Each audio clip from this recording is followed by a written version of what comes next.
So good evening, Hedda, Sarah, and everyone who's with us tonight for the 9th Annual Literary Evening in memory of Shaindy Rudoff.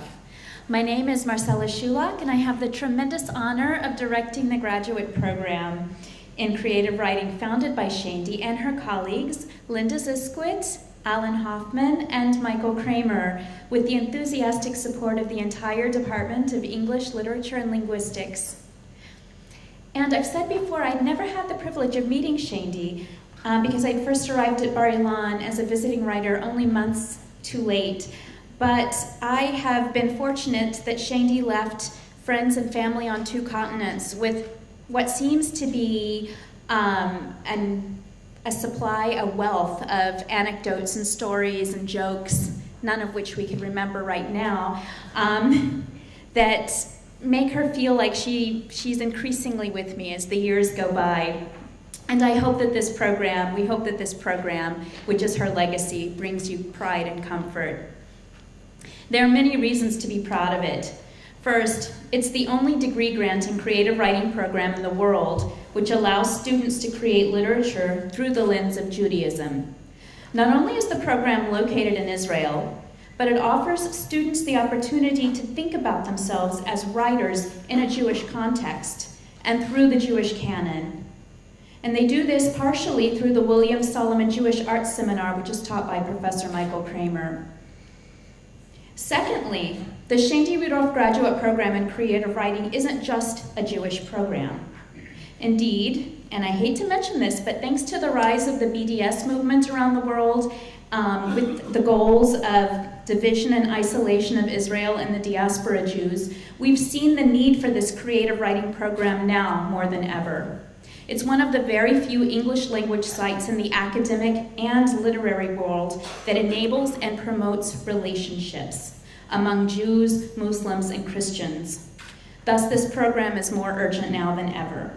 But politics aside, in a world that's increasingly fragmented and divided, a world in which fewer and fewer people feel the need to talk to or listen to people who are different than they are, this program embraces diversity.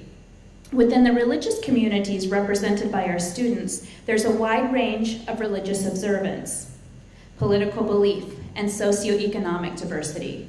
Our students have ranged in age from 22 to about 71, and we represent upwards of 13 native languages.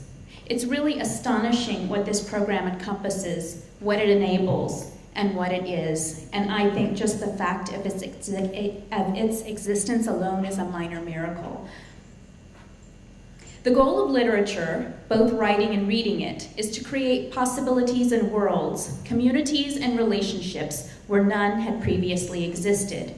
We read and we write with compassion and empathy that allows us to create characters, plots, and situations in which we are invited to understand the world of those who are different than we are.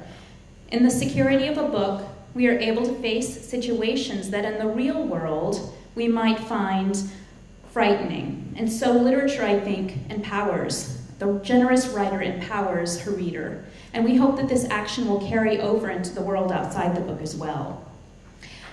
Our program continues to expand and grow, and the most exciting event for us this year was hiring Professor Alana Bloomberg to coordinate and teach our new creative writing nonfiction, which is still a partial track, but we hope that soon it will be a whole track.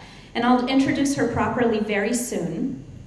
But Hedda, your graciousness has also inspired Wendy Sandler, who's created a poetry prize in honor of her sister, poetry alumni Andrea Mariah. And this year, Andy Mariah's prize will be presented in conjunction with the launch of the latest issue of the Illinois Review on June 21st in Jerusalem. This issue is themed the men's issue. You're gonna love it.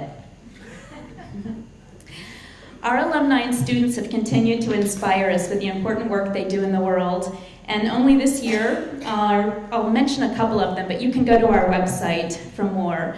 Joanna Henn was given a permanent blog spot on the Los Angeles Review of Books, and she won a Bread Loaf Fellowship.